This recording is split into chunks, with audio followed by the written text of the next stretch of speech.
What's up, everybody? Welcome to episode 429 of Opinions May Vary. I'm your host, JR. My co-host with me, as usual, is one of my best friends in the world. His name is Alex. Hello.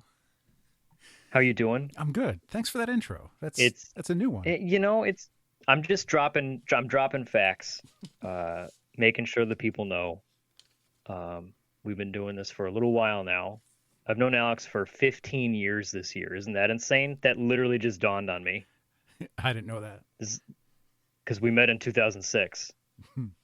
So 15 of them. Anyways, we have someone patiently waiting for me to shut up, waiting on the internets, so we can talk about the cool thing that they make. Joining us this week is Tony Fabro, the creator of Three Panel Crimes. Tony, thank you so much for coming on. Thanks for having me. And I'm not waiting for you to show up. I could listen to you guys talk. It could be your first silent interview. We'll pull like a pootie tang. Teach me, what is that? Pootie tang? Oh man, I never saw it. Google. And, all right, I don't know what it's Google it. on. I'll learn. Yeah, Dave Chappelle and I think Louis C.K. made that together, and it's really funny. I'll have to check that out. But it's not going to be a silent interview. As much fun as that sounds. I mean, that sounds like the easiest job we've ever done. Right? It could just be like listening to room tone. It's almost like a meditation arm of your podcast. Yeah, that's like the new genre. You know, we got to create the ASMR channel. Oh God. ASMR of my life would not be good. Not be good. It's all the rage. Gotta make our own. Gotta get in on that. But I thought I was going in the wrong direction by trying to make some OnlyFans, but ASMR podcasts, I don't know, man. That's where I draw the line. Creepier. I just watched that interview. I was watching that earlier today. OnlyFans? No, that you were talking to. Who was that? You were Kevin? Yes, Party God Kevin. I was watching your. That's part of my research, is I watch other people's past interviews, so I know if there's anything I should or shouldn't bring up. So I'll bring this up now. That mustache is long gone. That was a November joke with my dad, and he bailed out. Oh, it sucked. I was like, "This is great." But how quickly did he bail out? Like a week. Oh, and he I was like, "Listen, man. Like, I grew up watching The Simpsons. I just wanted you to be like the cool, not religious Ned Flanders. You know what I mean? Like, can we do that together?" Yeah. And he was like, "Yeah, but like, then I'll not get laid." And I was like, "I don't want to hear about that, man." that's not for. And Mom's right there, so now it's just weird. I'm gonna leave. Because we were hanging out in Canada for a bit. With all the fun stuff from the shenanigans last year. Mm-hmm. I don't know if you guys heard about it. I think it was called COVID or something. It was a remake. Not very good. It's the 19th one. Anyways, where was I? We're already into tangent. I'm sorry. I'm gonna stay on point. I came across Three Panel Crimes. Yes. Sometimes either it just pops up when like you're on Instagram and you do the search and it shows you a bunch of things you might want to see. And I don't know if it came up because I was recommend page. Yeah, the recommend, or I was looking up other hashtag comics or comic strips, because that's how I try to find our guests. And at some point I came across this and I was like, this looks interesting, and I'll follow it for a while and see what's going on. And then I see like different art styles, and it's always different stories. There's not really too many recurring characters, because sometimes they die because crime is involved. And the more and more, it's a dangerous job. the more I was watching it happen. Oh, and then I realized that we follow about 150 of the same people. Yeah. I think. And I was like, all right, we have the same idea set in mind here. And, I think so. And so I was like, about a month ago, I said, I think we should talk to this guy and see what's up, and we'll chat about what he makes and what he does, and pick his brain a little bit. So here we are. Time flies, doesn't it? Can you give us like a elevator pitch of what Three Panel Crimes is? Three Panel Crimes is exactly what it sounds like. It's a different crime story told at least once a week in just 3 panels with no word balloons. So no dialogue. It's all silent. So yeah, that's it, really. I've been doing it for a couple years. And I started doing it because I wanted to make comics, but I didn't know any artists. And I went to a comic book making class at Meltdown Comics, which I wish was still around, but they closed. Oh. Long before the pandemic, though. So, I mean, it still stings, but it's not, it's not that COVID pain. But yeah, I took a class. I learned how to, put together a one shot. I put some money together and then went and made a one shot. The story was awful, but the art was cool. A guy named Dave Mims did it. Dave, I'm sorry. And I printed I think 200 copies of it, and for a while it stayed in my trunk. My mom read one, and I'd hand them up to editors at conventions, and nothing would happen because it was bad.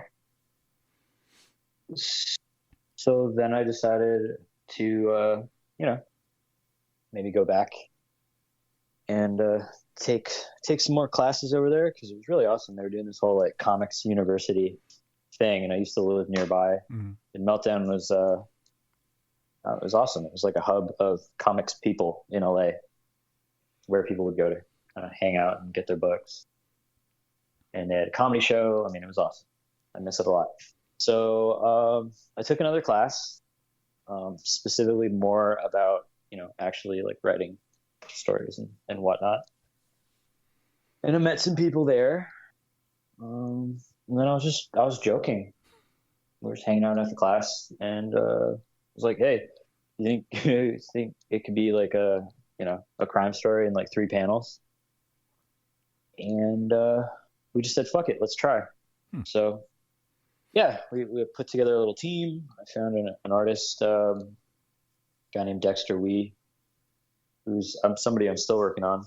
Not working on, working with, Jesus. And he's out in the Philippines, great artist. And yeah, we just saved up 2 months worth of posts and decided to do a blood oath to put out at least one a week. And that's kind of been the last couple of years. It's just, no matter what else is going on in my life, there's been a lot. Just always having that consistency of putting something out. It's one of those things where I never expect to know how something started or initiated or what the first idea was. And I would have believed you if you said, well, we did a study and did a lot of research, and there was this whole class theory on like comic strips in the newspaper and telling a story in only these panels. And but we have technology now, so we could put it online. And what's the best format for that? Well, right. Instagram's free. And just coming up with, all right, what if this works? Just hanging out with friends. Well, okay, so let me do a redo. So I was like chilling in my loft in Manhattan, just casually talking about geopolitical stuff with Leonard Cohen. And we just got really fixated on the number 3. Do you know what I mean? Like, the Trinity. I mean, it really shows up in a lot of different mythologies. Shout out to Joseph Conrad, R.I.P. And along with an angel investment of $7 million, which we embezzled, and I'm currently hiding out. What, Germany? I think doesn't have extradition. Yeah, I think you can hide out in Germany. I don't know. Somebody comment or send them an email. Yeah, please. Let us know. Where are the good countries to hide out if you're embezzling money? Because just asking for a friend. Yeah, no reason. I have no interest, but I feel like it's a good it's a trivia thing to know. Yeah. Get together with friends. people like to know random things, and like it's impressive when you don't have to Google stuff anymore. I'm just saying. When you're really good at Jeopardy, like everyone thinks that's cool. It's like, damn, Exactly. you knew that, and you didn't need to look it up. Yeah. Anyways, it's been proven. I think People magazine put out a Jeopardy issue of the sexiest people on Earth. I hope Ken Jennings. Hope Ken was up there.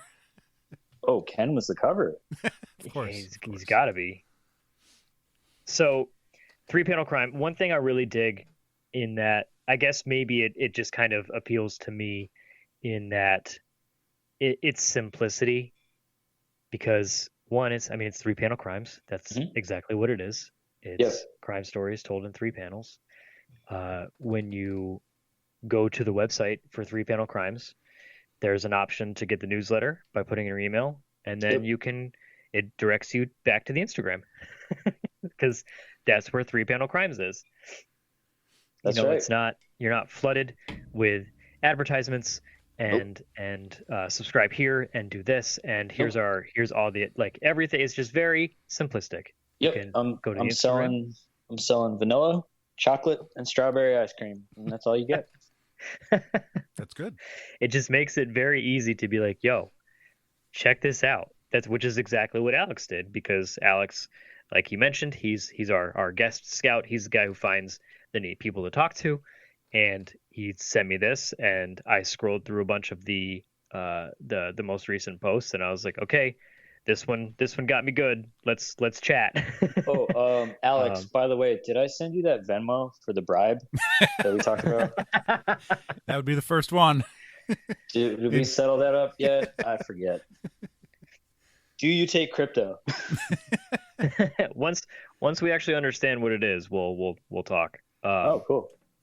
But but I feel like it doesn't need to be said, but like, am I legally required to say that we were not bribed? I don't know how the law works here. I'm a little fuzzy on it. But it's going to be fine, because then, like, we're going to get an email with like good places to hide out. Oh, that's right. I just kind of met you guys recently, but I think we've got like a good bond going on. Yeah. So, Germany, I think maybe there's got to be somewhere cool with like islands and shit. We'll figure it out. We'll get there. As far as like it seems like it was an intentional thing to keep 3-panel crimes so simplistic.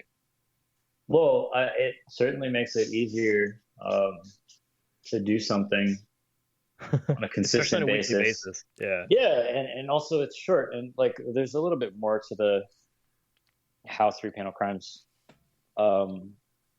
started in terms of, I didn't exactly do like research, but I did.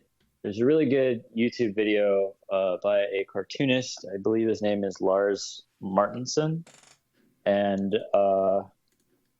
it was like advice from a guy that spent 13 years of his life making a graphic novel. And I watched that video, and that really gave me a lot of inspiration in terms of like, oh, okay, cool. Like, yeah, let's try to do something small.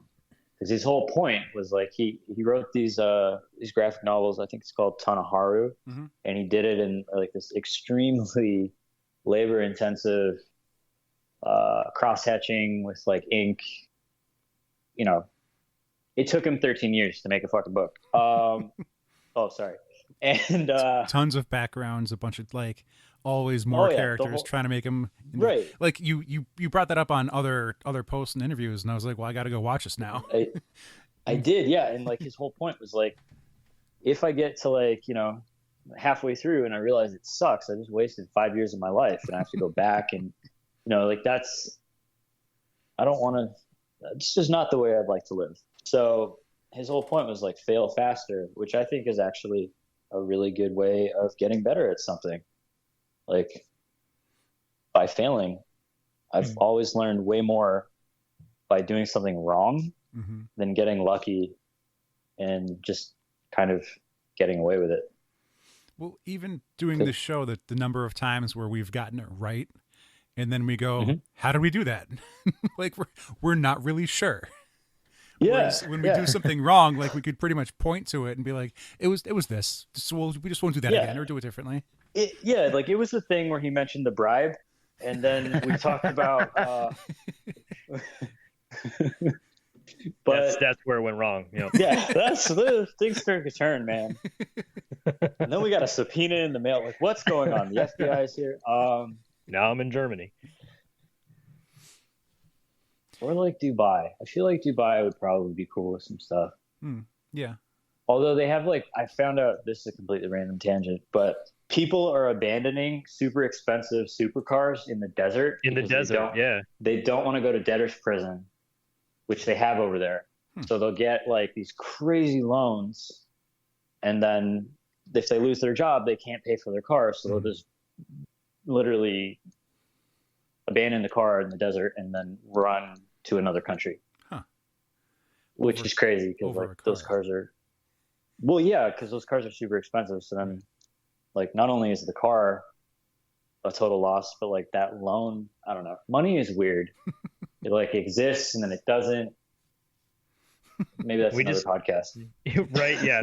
That's getting into a whole nother another basket. When me and Leonard were hanging out, drop a name there.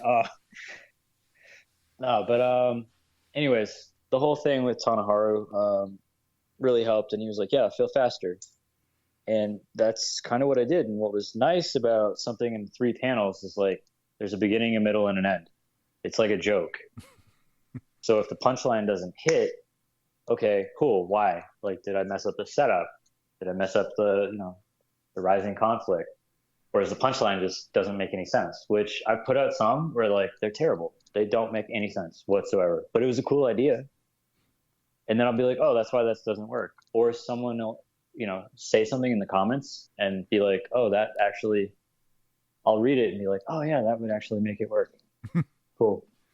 So it's been, I don't know, kind of like learning how to make better comics in public. Does that make sense? Well, you can have all the best ideas to you and, to your pets because you're going to tell them your idea and you won't get any real feedback until you bring it to the public. And how much work are you willing to put into your idea that you haven't tested yet? So at some point, like, you have to introduce it to other people to know if it's good or not. Yeah. I think that a big part of it is also like not getting so attached to like the idea and being more focused on like the execution, which is something I used to really struggle with. I'd get a nice, like a good idea and I'd really love the idea and I'd like, like put it in nice like wrapping paper and like it'd have its own little nook and I'd just be like, okay, idea, you're great. And not do anything with it really, or go way too far on it and then realize like, oh, this doesn't really work. Whereas now it's just like, I could be halfway through a script on like a longer project and I'll be like, oh yeah, no, that's not it. That's not like what I'm trying to get across at all. This doesn't make sense. Like, okay. And I'll either change it or I'll just kill it, but I'm less precious about needing to follow through on every single idea that comes up. Like, I think execution is way more important, and I've learned more by, failing faster. So it's also been a great way of like getting to know artists because I'm not like, hey, what's up? Can you like take a risk and give me like 6 months of your life to like draw this thing? Well, that's and maybe make half the money. Most people would say no. Oh, no. I'm just like, you were about to say, sorry. Go ahead. Like, we have a lot of comic friends. We go to a ton of conventions. We meet a lot of people. And so many times it's not just fans who want to collect or want to, read the story and be entertained. A lot of those people also want to be creators too. And some of what we do with the show right here is we try to provide outlets for other creators to listen to stories of how artists and writers, get into it and do their job and make their craft and everything. And the idea of like, if you haven't met anyone, you haven't found anyone to work with you, and to try and take the chance of be like, okay, I need this stranger to commit to 42 pages versus Sure. like, can you spare 3 panels? And Yeah. it's not only, I guess, failing faster, but failing smaller as Oh, well. totally. Because No, then that's it's like, it's actually, such a that's a good smaller point. risk than like having to get like, well, I need a cover artist, and then I need the interiors, and then I need an inker Yep. and a colorist versus like, Don't forget the editors. versus just working in threes. You can get a lot more Yeah. exposure. You can meet a lot more people.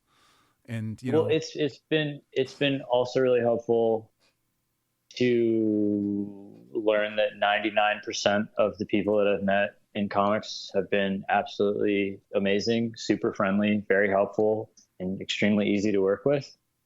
So the people that aren't, it's just like not really worth it to spend time trying to figure out how to like, appease someone who is difficult. Because I'm just like, yeah, but there's like 5,000 other people who are not assholes. Like, okay. Yeah, no, I feel lucky because I got to meet and still do like a whole bunch of people, and then do something with them, and then that can build relationships, where you kind of get to know people and start working on things that are a little bit longer. mm-hmm.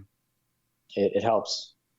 It's pretty, like, even just casually scrolling through the Instagram, Mm-hmm. which is 3 Panel Crimes, all one word, on Instagram for people listening who might be looking to check it out. Just clicking post to post, like almost every single comic has a different artist. Yeah. Like you do see some repeats, like you had mentioned Dexter Wee. Yep.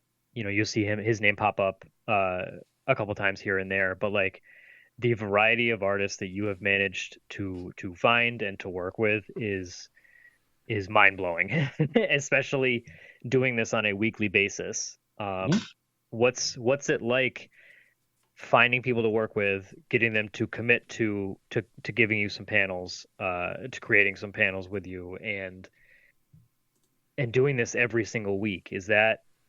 Do you have this like down to a science? Like, what's it like to do this logistics wise? I think that I used to really struggle with being like kind of what you were mentioning before, like, oh, you need the letterer and the colorist and the cover artist and all this. I'd get overwhelmed with like all this stuff that needs to be figured out.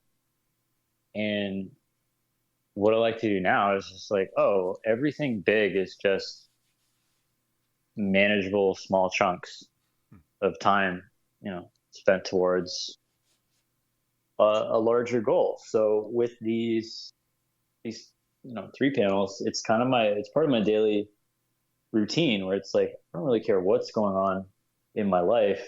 I can devote 10 to 15 minutes to write one of these in the morning, mm-hmm. or before I go to bed.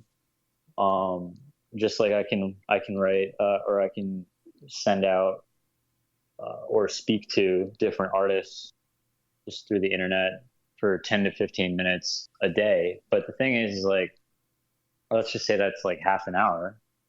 That time adds up. If it's half an hour a day, times 365, I don't really do it like every day. I'm not a monk, but I try to. And it's that little bits of time that add up to, it compounds. It's like growing a big snowball. Yeah, it doesn't take a lot to like get started. Sometimes it takes me longer to sit down and focus on one thing than it does to actually do it.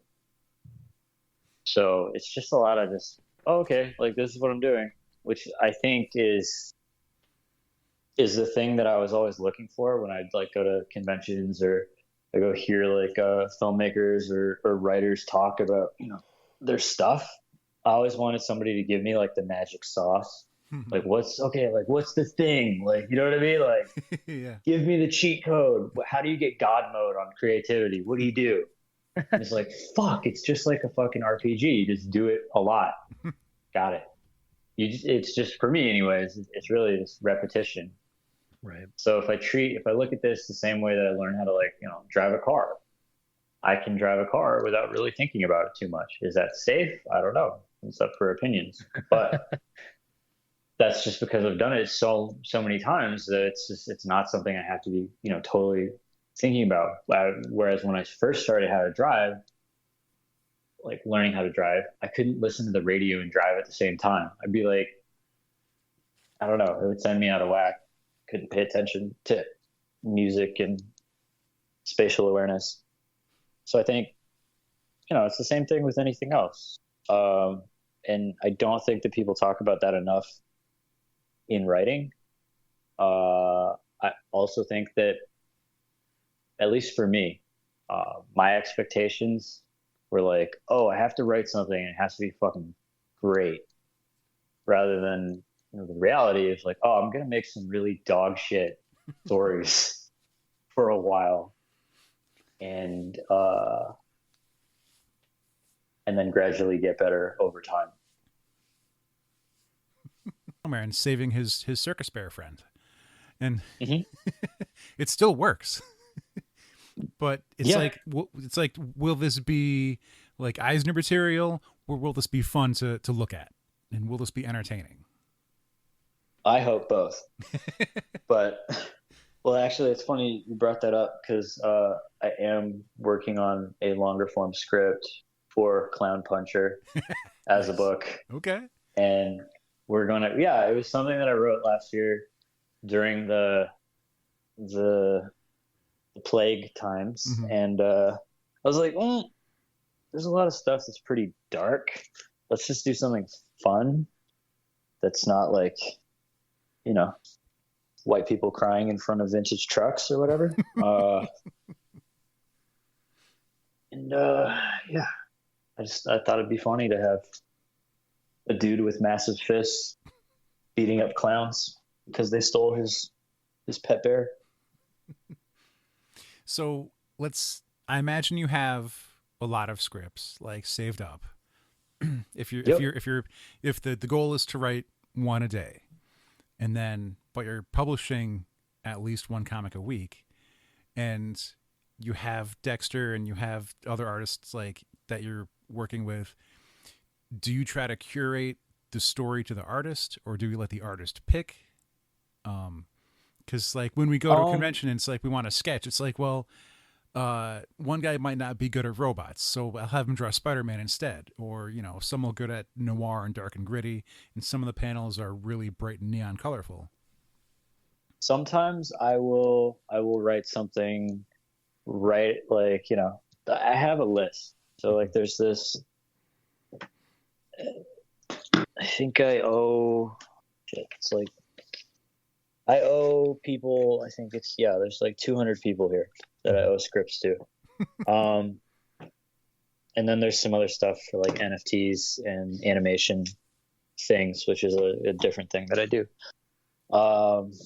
But kind of under the same working methods. But anyways, that's another subject. So for some guys, it's like super easy where I'll like look at the list and be like, okay, like this guy, I like what he does. I want to do this, but it's also a lot of fun. And I think it's fun for the artists too, when I get a little more random with it, mm-hmm. because someone who's known for drawing certain things in certain styles, and that's what they're getting paid for, maybe they don't want to do that, mm-hmm. In their free time on a fun little mini project.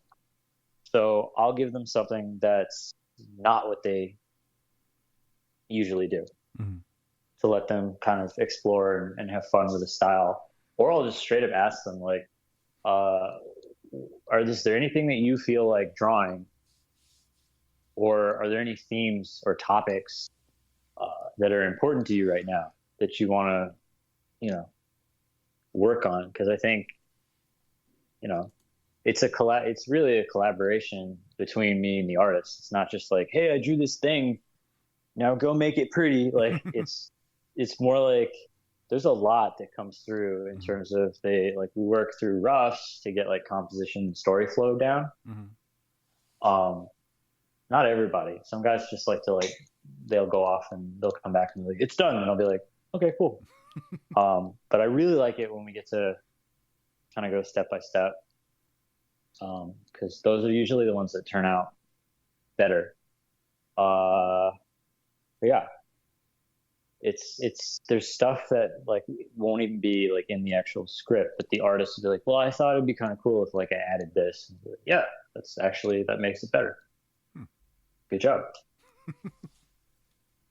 That is one thing that I wanted to touch on was I am terrible with symbolism, picking up clues, things like that, which makes it so that a lot of 3-panel crimes are I'm too dumb for, and I'll have to go to the comments a lot, check out the discussion there, because and then that's another point I wanted to bring up is the discussion that you are able to generate with these comics.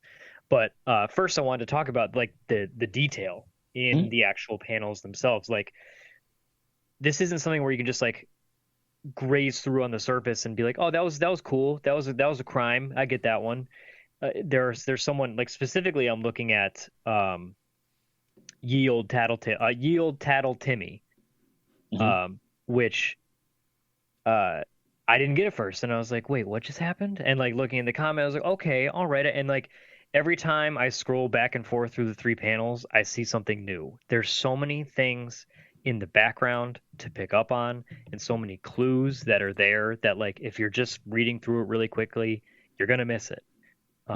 Which was my downfall. Is that something that you like? Is that always a part of the script, or is that because you mentioned the artist will sometimes come back and say, I thought it would be a good idea to throw this in there? Is that an intentional thing? Like, do you give them like now in the background there needs to be this because it's crucial to the story? Yeah, I mean there will be times where it'll happen in two ways. Either I'll just have it as the idea, when I'm writing the script of like, okay, like this is the important thing. Please put this in here, which is like a weird thing to write in a script because I feel like the way that I learned like screenwriting and all that other stuff is like, show don't tell. But the thing that's kind of fun about comics is the script is really you're having a conversation with your artist. I mean, sometimes when I'm writing scripts and I'm like writing them for an editor, that's a little bit different. But like when it's really just like me and an artist working, it's like a conversation we're having on paper, and then we get into the messenger apps or the emails. And then other times, like they'll add something or something's just not working, and then either myself or the artist will be like, yeah, but like, what if we add this in the third panel, right? And like I was talking about before, like with the punchline, that extra little detail will like change the whole context of like what's going on. Some of them like are actually set up so that you can switch panels in terms of the order, and then it means something different. Because I started reposting some of those, or I'll just change the order of the panels, or I'll take a panel from one and I'll slop it into another panel. Another like comic strip. As long as it was done by the same artist, it works.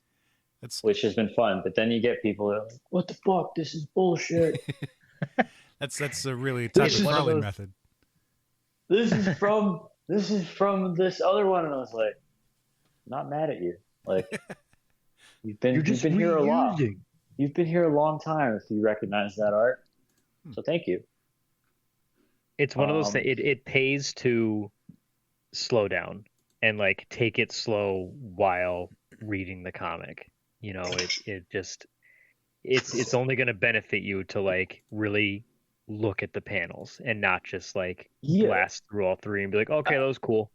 Well, I think like a big. So I really I like Will Eisner a lot. The Contract with God. Is one of my favorite stories of his, and it kind of blew my mind in terms of what comics could be. And then I do this thing because I also really like Ed Brubaker. So whenever I like somebody's work, I like to go, okay, well, like who was there? Like, what's the chain of inspiration? You know what I mean? Like, whose stuff did they like when they were younger, and then that guy, whose stuff did he like keep going down. And Eisner was really inspired by this guy named Lynd Ward, Lyndward, and he wrote pretty much like the first graphic novel, only they called them picture novels or wordless novels. Stuff like God's Man, Song Without Words, Vertigo. And he worked in woodcuts.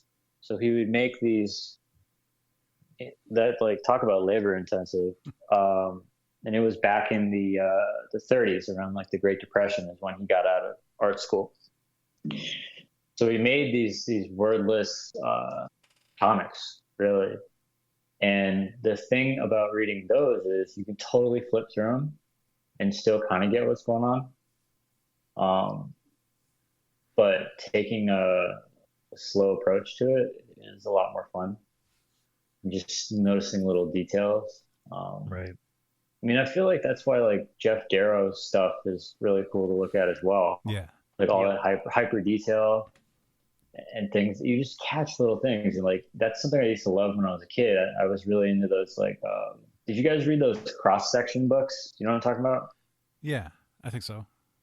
Like they had, I think it was the pyramids, and then they had like a ship. They had all these different like ships from like the 1700s and the 1800s. Mm-hmm. And the illustrator, actually have one right here. Remember who made those? Stephen Beasties or BSD. I don't know how to pronounce his name. Sorry, man. But he did these great cross-section books, and there's always like little cool things going on between these tiny characters. Oh yeah, I know what you're talking about. In all of his illustrations, you can catch stuff. Right, it's like the pyramids, but like cut in half, so you can see inside and all the different chambers. And yep. So those are something I was obsessed with when I was a kid, and it's funny because it starts to come back. Now I'm like, oh yeah, that's weird. If there was, I guess that was locked away in my brain.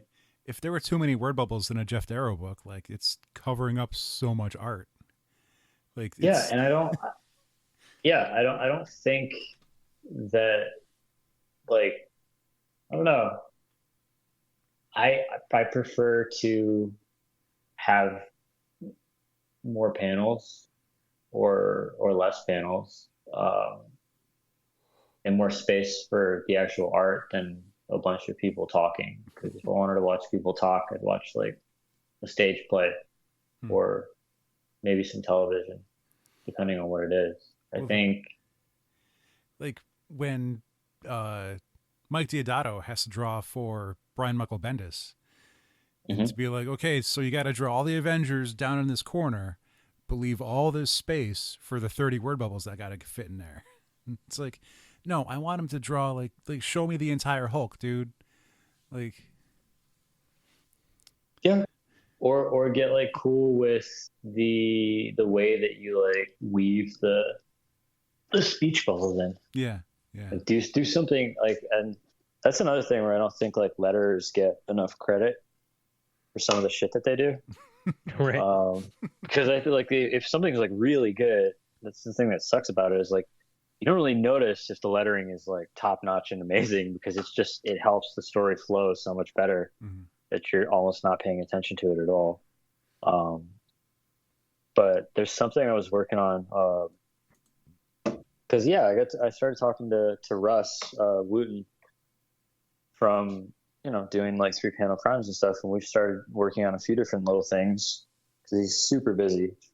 There was a pitch I'm putting together for a book that's like it's a criminal listening to his own crimes that he recorded. So all of the speech stuff is like, I'll just show you guys. Wait, can I add that to the chat?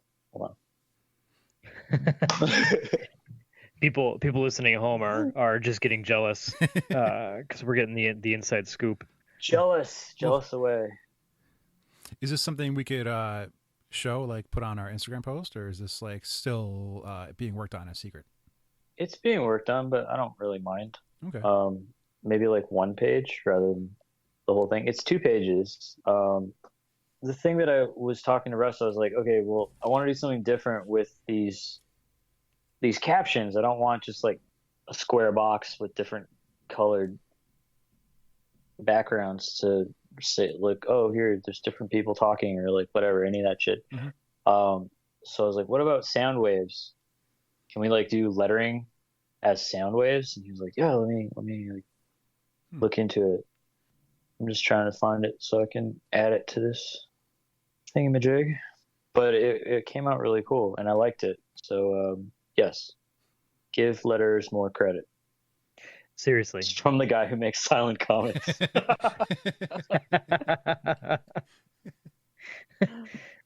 The silent comics, but they tell, like, you're able to tell such a sometimes devastating story in just 3 panels, which someone like me who is bad at making things, just it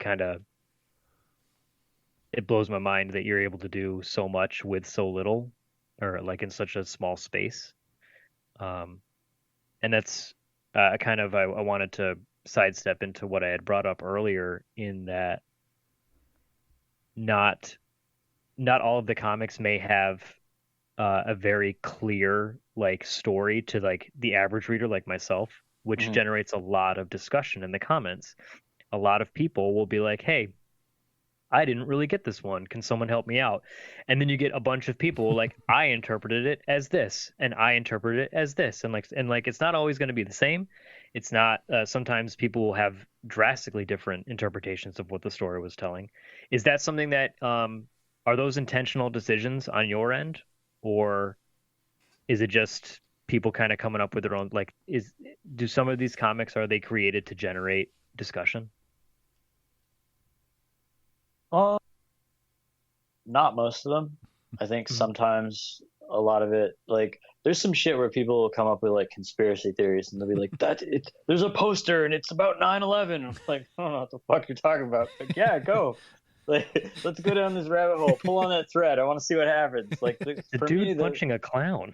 Yeah, for me, like reading the comments is actually almost just as fun as like making the comics themselves, because like there's a couple people that like regularly show up in the comics and it's kind of like, I don't know, it's their own little version of like stand-up comedy in those comments, because they'll come in and they'll give like the wrong answer for like what's going on.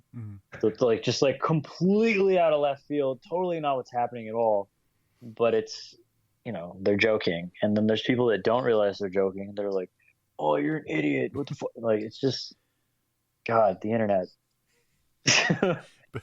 for the moment, it's their spotlight. Yeah. The internet is terrible in a lot of ways, but our comments section, I don't think is one of them. But I sent you guys a screenshot of like the first page of that thing I was talking about that Russ did in the chat. But there's no colors. Oh, I get it. It's just the inks. Yeah. Huh. So now I'm like, do you know if these are the accurately shaped sound waves for these sounds, or are they just what the letterer came up with? I have no idea. That's above my pay grade. But I'm going to say yes.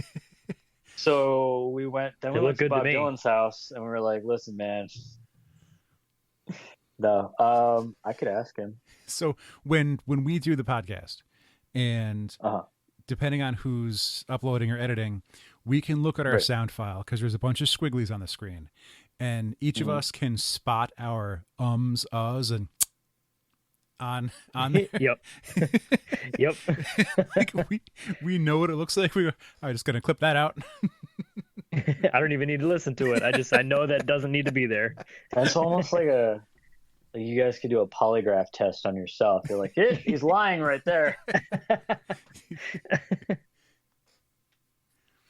That's that cool. Squiggle? Yeah, no. So it's like but I don't know, shit like that. Like it's really helped. It's so many different ways of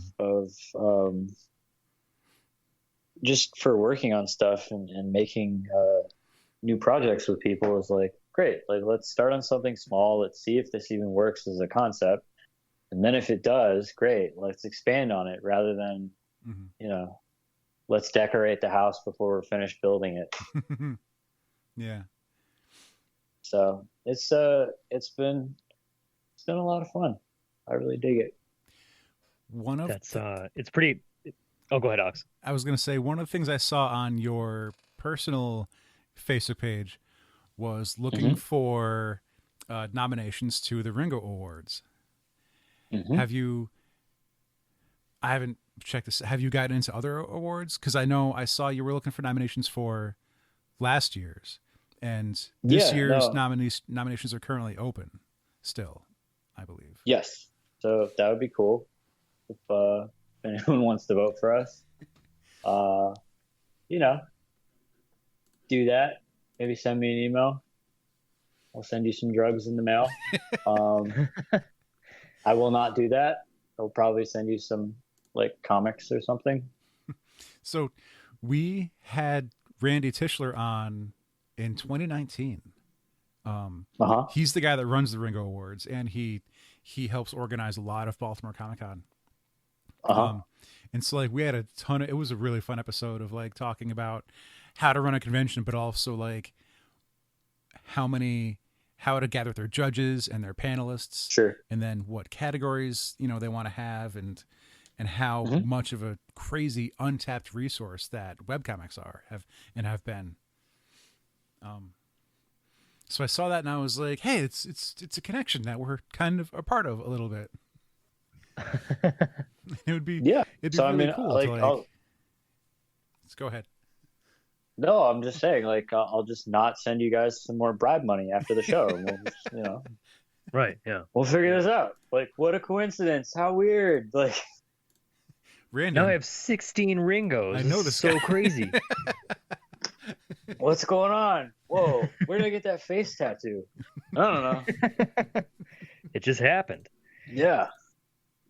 No, yeah, I'm actually, I'm really excited that they are doing awards for webcomics, because I think there's there's so many people out there making stuff and like really good stuff where it's just like, and there's all sorts of other, completely different, like there's Webtoon, there's Tapas, almost like its own format of like, I don't know if you guys have read those. Some of them, yeah. But like you're scrolling down, so it's like it's still comics. It's just not like you're not getting a floppy or like a trade paperback, but like the rules still apply. You know what I mean? And like especially over in Asia, there's like a huge audience for like just reading these like web comics on their phones. So I think it's great. I'm also very happy that Instagram has a carousel function. If they ever get rid of that, I'm not going to be happy. That's another thing I wanted to touch on. We talked with Ben Templesmith a couple weeks ago, who recently just started making a weekly webcomic on his Instagram. And it's not something that I've seen too much of myself, at least as far as webcomics that are just specifically made for Instagram. What was the thought process going into that? Why Instagram? Was it just for the carousel feature alone, or was there something else that went into that decision to make 3-Panel Crimes specifically on Instagram? Well, the first thing I'll say is, hey Ben, I know you're super busy, but whenever you can get to that script, let me know. Yo. Or something else. I don't know, man. But yeah, I think for Instagram, it's like it's all visual. I mean, it started out as just people taking photos of their food and shit, and I'm glad that it's evolved into something else. So with Instagram, yeah, I mean, the carousel function was great because it gave the same experience of like, oh, it's like flipping a page. Like there's a lot of people that do like just like a grid of 4 where you'll see that static image and then, you know, it's okay. Mm-hmm. You kind of go left to right and then left to right, and that's your 4 panels. And I've done some of those with Dexter in terms of like just silhouettes, and then the 4th panel is just our logo, and that's just one image. But I really like that ability to like hide, you know, the last 2 panels, because I think there's something fun about flipping them over. And when I went to LA Comic-Con, I didn't know what I was going to do, because I got a table, and so I kind of made this weird like card game where I printed out a bunch of the panels, but like I went to a business card printer and I got them on these like 4-inch by 4-inch business cards, but instead it was like the panel art on one side and then our logo art on the other side. And I laid them out, like a bunch of them on the table, and it was like the first 2 panels were face up, and then the 3rd panel was face down. So people would, and usually when I was like actually not standing behind the table, more people would come up. Some people would take the panels, which I thought was an interesting choice, because like, why would you just take one? Well, it must be a business card. Yeah, no, it was super weird. But I ended up giving away like most of those just to people on the floor at the convention, and it was a really fun way of like. There's some editors too that I was like, here you go, and it was like I put them in dime bags. Not, I mean, they were kind of bigger than like regular dime bags, but not that I know what regular dime bags look like, of course, but people liked it because it was super simple. They'd just be like, oh, what's your shit? Oh, cool. Flip, flip, flip. Yeah, I get it. Haha. And then, oh, there's your thing on the back, so I know where to find you. Like, that was just a lot of fun. The weirdest shit, though, was like the ones that were like really dark were like, you know, like kids get kidnapped or something like that, or like the dad who was using his son as a drug mule. Oh, God, yeah. That was like your first one. I know. I just wanted to like, you know, really. You came out firing. Swing for the fences. I wanted you to know exactly. It was funny. A buddy of mine was doing a podcast, and he was like, yeah, like, well, I think we'll have you on. And then like his co-host didn't want to do it because he was like, I just can't.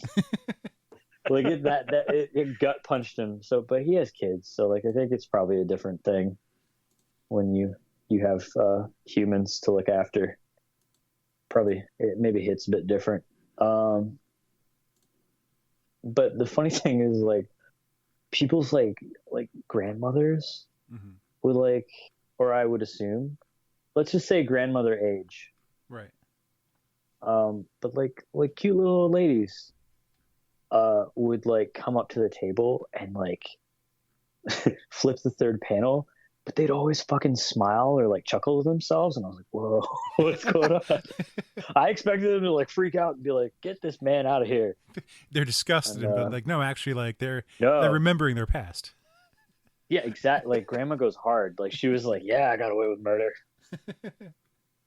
Oh, that brings me back. Right. And you know, that's actually why, like, when I was a kid, I liked hanging out with old people, because they always had like really crazy cool stories and they knew shit. Whereas like me and my friends that like were my own age, just like, hey, let's stick mud up someone's nose and see what happens, or like, let's throw that off the roof of something. Like, that's, you know, it was fun, but like, yeah, you can learn a lot by like knitting with old ladies that live next to your school.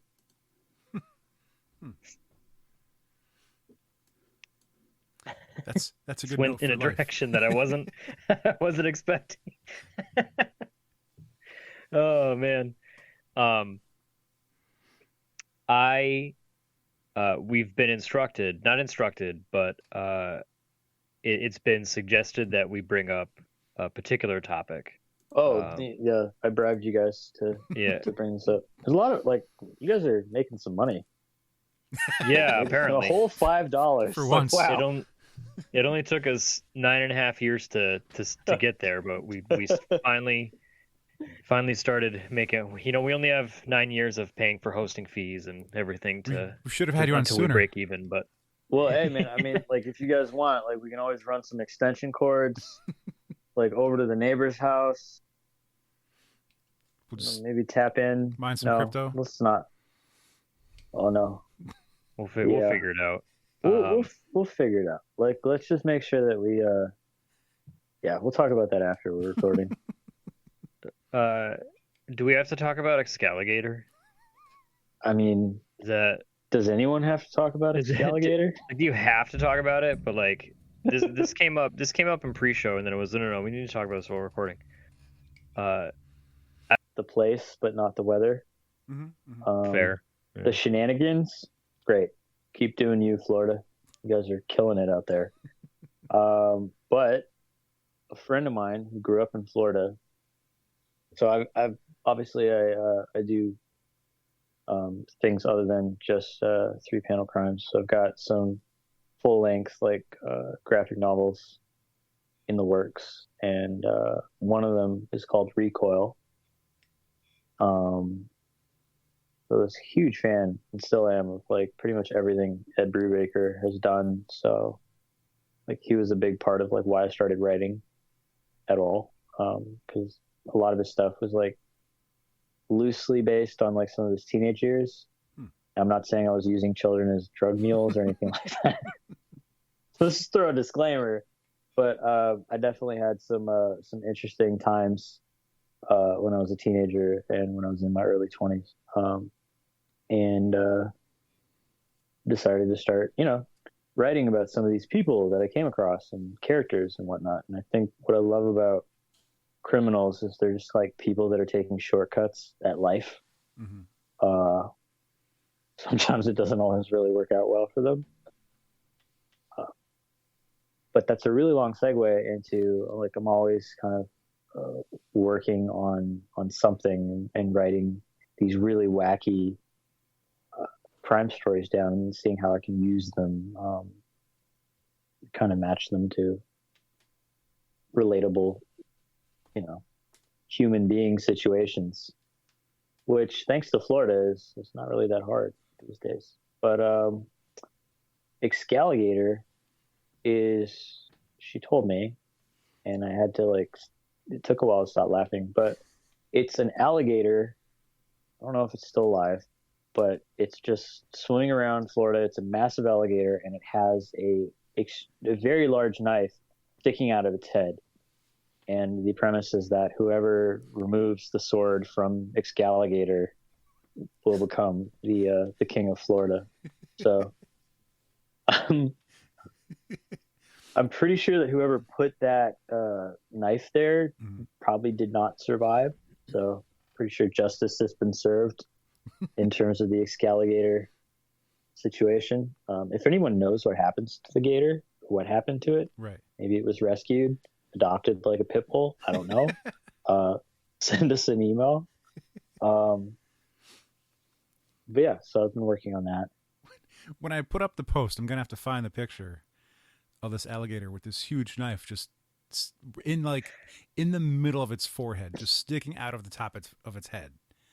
Yeah, I feel like that should be the thumbnail for this. It's pretty much been the antithesis of this conversation. It's been 3-panel crimes is cool, but have you heard about Excaligator? Really, guys? Really? I feel like that should be its own crypto project, a shit coin. Let's find Excaligator and let's get his knife head, surgically removed safely. So, do with it what you will, internet. Maybe it's a Kickstarter.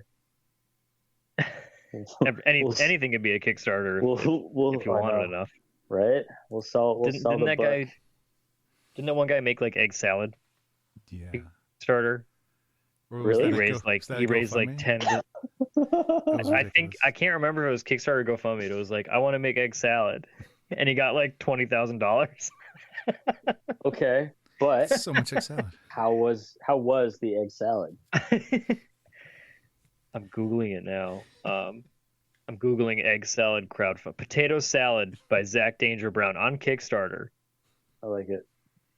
He raised $55,000. Anyone with the middle name Danger, they're good in my books. 6,911 people pledged $55,492 for a project titled Potato Salad. Well, I mean, I think what's great about this is it's really proving the power of the internet for social change. You know, potato salad's just not getting its due, so I think this will help raise awareness. Yeah. Yep. It's a crazy time back in 2016. Just the wild, wild west of crowdfunding. Oh, totally. And then we had that whole weird, situation where a reality TV star was president. That was awkward. Yeah, was the worst. that too. That happened. But since we already did politics, 53% of. No, we're not going to get into that. Well, okay. So I figured now it's a good segue. We'll get into religion, and yeah, we'll cover all the bases. It's kind of a nightly news situation now. We've peaked at Excaligator. Now it's just. Yep, that was our leading story, and now we'll just cover the rest. What's the weather looking like, Jim? Well, are there any I almost said, are there any Excaligators? Are there any alligators with knives in their heads? And what's the point? I see what you did there. Right? Yeah. Oh yeah, I did it. Yeah, I made a funny. See. Yeah, I did it. Yeah. As we as we get toward the end of our episode here, Tony, I did want to give a moment. We talked about the Instagram, which is kind of the main thing. But if and you've also mentioned other projects, things like that. If people wanted to find you or your work, with pandemic, more and more stuff opening up. I'm not sure if there's going to be any appearances in the future, but if people wanted to find you or your work, where could they go about doing so? Got it. So if you guys can meet me at the bottom of Runyon Canyon at 8 o'clock on June 5th, 8 o'clock in the morning. Okay. 0800 for you military folks. I will be there holding a balloon. I don't know if this is a joke or not. So I'm kind of debating if it is or not. Wait, whether it's safe to say something like this. What color is the balloon going to be? That's the mystery. Okay. That's why you need to go. Well, I don't want to get caught on the wrong street with the wrong color balloon, Oh man, that's it is LA. Like, you gotta be careful, man. Shit. All right. True. We need a neutral color balloon suggestion. No by reds, June 5th. No blues. Pretty sure yellow is out. Plaid. Yeah, I don't want to piss off the Scots. They have large swords, and half of them are immortal. Okay. Well, anyways. No, we're okay. One of them's our friend. It's fine. Oh. Yeah. Oh. It's true. Yeah. It's true. Well, okay, cool. Can we use is that okay to use the outro music for the Highlander TV show? We're not monetized. Sweet. We've had stuff. We use the one of the 3 episodes that have gotten copyright stricken on YouTube. Yeah. We use the sad walking away music from way the back Hulk TV show. We use the from the end of the Hulk when he's sad and walking. We used that once, and within minutes it was this has been copyrighted by Universal. I can't remember who it was, but oh yeah. The few times where we actually use copywritten material, they get it instantly, man. You're not going to make a dime off their music. Oh no, those guys. They make sure of it. They're dialed in. They've outsourced an entire office building full of people scanning YouTube. Actually, I'm pretty sure it's computers. There's algorithms. Yeah. There's probably some algorithms. I don't know, but it's not like we even have ads on our videos, anyways. We're ad free everywhere. It's not like we don't have the listenership to warrant ads. Well, I feel like we could get away with Queen music. I mean, I just they'd probably be fine with it. they're a relatively obscure band, so it'd be fun. But if people wanted to see me though, on the interwebs, we have Twitter. It's 3 Panel Crimes, but instead of 3 spelt out in letters, it's 3 the number, and then Panel Crimes. Instagram is at 3 Panel Crimes, all spelt out in words with letters of the English language. I mean, I probably have a LinkedIn. I don't really know how many corporate folks are listening to this, but if you are, I don't know. shoot me a message. Yeah, we'll wear some sensible shirts and grab some, I don't know, golf clubs or whatever the fuck people do. We can look at trees. I don't know. Yeah, so Instagram and Twitter. What else? You can email me at tony@3panelcrimes.com. So only on this podcast have I ever given out my email. Hey, so you heard it here first. Only on this one. Breaking news. That's right. So all 15 of you that have been trying to email me. In the 9 years that we've been doing this, we've broken 2 stories. We broke your email and the fact that Ryan Otley was going to be on Spider-Man. We did it. I mean, because John Boy Myers dropped it like 2 months early. He's like, "Oh yeah, Ryan's going to be on Spider-Man." We're like, "We're just okay, cool." Nobody knows that yet, but you said it. and so how did you escape the death squads that showed up after? Luckily, like I mentioned earlier, no one listens. So, but we had it first. Damn it! Yep. You got it in. Yeah, I'd also say there's some folks that I think people would dig if they want to check some stuff out, especially Instagram wise for webcomics. Am I allowed to do that? Sure. Yeah. Okay. Hey Ben, Mr. Templesmith. He's doing his weekly webcomic. My friend Andy has a webcomic called Yaplaws. I think that's how you say it. YAPLAWS. His stuff is pretty funny.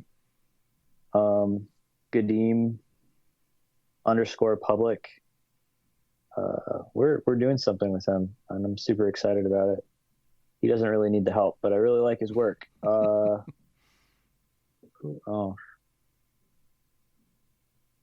Dimitri I don't know how to pronounce names very well. I got to get better at that, especially if we're going to be on the nightly news like this.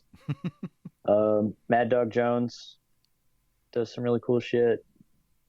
John Fajum is somebody I work with a lot. Dexter Wee is great. Jonathan Marks. And and if you like crime stuff, we're working on something with these guys. It's called Crime Faces. They're really funny. Oh, and _Vandal, VANDUL. That's good for now. So all those people I just talked about, I will accept my check in the mail. And that's about it. That's thank you for all the shout outs. We like when artists support artists. And if we can get even the crossover, the OMV crossover of the century with Ben Templesmith and 3 Panel Crimes, I think if we all just email him at the same time, he's in all seriousness, he's a very, very nice person and like super gracious, and yeah, he's got a lot going on, so I understand why he hasn't gotten to that, but very cool guy. Yeah.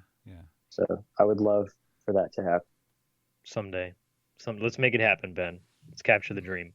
See, now that's not coming from me. It's real, right? we can do Excaligator. No, we can't. I'm doing that with someone else. I'm sorry. He'll do a variant cover. That would be amazing. Right. Ben, Excaligator variant cover. Also, Robert McGinnis. I know he's like 98 years old, but he's my favorite artist of all time. So if he wants to do some weird Florida Tony, shit, this was Tony. This was a ton of fun. Three Panel Crimes is super rad. So thank you for making these for the past like 3 years. It's been a fun thing for a new fan like me to go back and even just like scrolling all the way to the beginning and starting just storming right out of the gate with drug mule and kids. Yep. You know, I just thought what really neat comics. what was the worst thing that someone could ever do as a crime? And I was like, that's pretty up there. That's one of them. Yeah, that's a crime. That's absolutely a crime. Like that, yes, that is definitely illegal. Don't do that. It's not only is it illegal, it's also morally wrong, which is worse. Yep. It's like a double crime. The whole page is like a what not to do in your life. Yeah. Yep. Exactly. Yep. So you're teaching people, you're giving people life lessons and also entertaining them with comics. Yeah, basically, this is like a after-school special for 25 to 35-year-old comic book fans. Or so I'm told. Well, once again, thank you, Tony, for doing this. This has been of course, man. A lot of fun. Three Panel Crimes. Go check it out on Instagram. Again, it's instagram.com/3panelcrimes if you're on a computer like me, for those few people who browse Instagram on the computer. But you can also do it on your phone or on your app or whatever. 3 Panel Crimes, all one word. Yep. Spelled out. Go and check it out. But yeah, man, this has been a ton of fun. Thank you for giving us your time, giving us your afternoon. Thank you for having me, man. Oh, it's been cool. All right. I think that's it. I think that's all I got. I chugged a mug of tea before we started, so it's time to go to the bathroom. That means we got to end. Okay. So, yeah, was that too much? Was that too much information? Should I wait until we stop? Here's the thing. Like, you can go to the bathroom, and we'll just carry on. So. It wouldn't be the weirdest segue that one of us has had to cover. No, you know, yeah. we've been there. Yeah. We've been there. Really? Oh, man. But, we'll get into that in a minute. Okay, got it. Anyways, that is gonna do it for this week's episode. Hope everyone enjoyed. Until next time, I have been JR. I'm Alex. I have been JR. No, he did it. You're he Tony. Did Tony. We have two JRs now. Who's the real one? Alex has a gun. No. It's the clone. The clone can't cry. Okay, I learned that in an old Kirby short. Huh. When the alien that mimics or whatever, it didn't have human emotions. That's how you knew. But what if one guy has a metal earring, but then he's missing the earring, so he's actually the thing? Were you Have you heard born? that? Have you heard that theory at the end of the thing? No. About how like you don't know which one's which. Is it Kurt Russell or is it David Keith? I love that movie. It's and funny enough, I'm actually working on something similar to that with another person. All right. But I can't talk about that right now. But well, there's a theory at the end about how one of the characters throughout the entire movie, he had like a metal earring. But at the end of the movie, he doesn't have the earring anymore. So it's like, oh, it's him because the thing can't replicate the foreign material. Whatever. It doesn't matter. Anyways. or he lost his earring, and like that's much more serious. Yeah. That's because the hole could fill. You don't want that to happen. Yeah, I mean, fuck freezing to death. I mean, he's got to get his ears pierced. Getting devoured by an alien. His mother gave him that earring. But yeah, it's sentimental value. I am Tony, by the way. There it is. He did it. I don't know if I said that. That's how you find out who the thing is. You just have conversations with it. You just keep going till it runs out of jokes. Yep, and then eventually the podcast episode will end. And maybe this could be like one of those weird like mixtape outros where it just fades off while we're still just going. That's not a terrible It's a pretty idea. good idea. But It's a never ending thing. And then like if we do another one, we can fade back in. It's like the conversation never ended. Yeah. damn. Okay, you're on some meta shit now. Right? I'm gonna have to take some notes. Call Or, Christopher Nolan. And then we'll just play it all We'll backwards. play it in reverse. Oh God. Yeah. I haven't seen Tenet yet, but Me I neither. also don't want to. It's I'm on the fence. I have an hour left, and we haven't come back to it in over a week.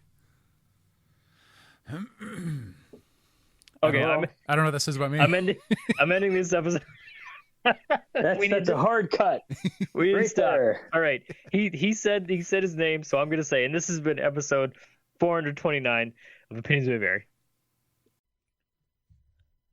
Hey everyone, if you liked that episode, be sure to follow us on Facebook and Instagram at Opinions May Vary, and on Twitter and YouTube at OMV Podcast. You can also find us on Spotify or on our very own website at omvpodcast.com. And if you're looking for merch, we have stickers and pins available over at omvpodcast.bigcartel.com while supplies last. As always, thank you so much for listening. Let us know what you thought in the comments, and we will see you next time.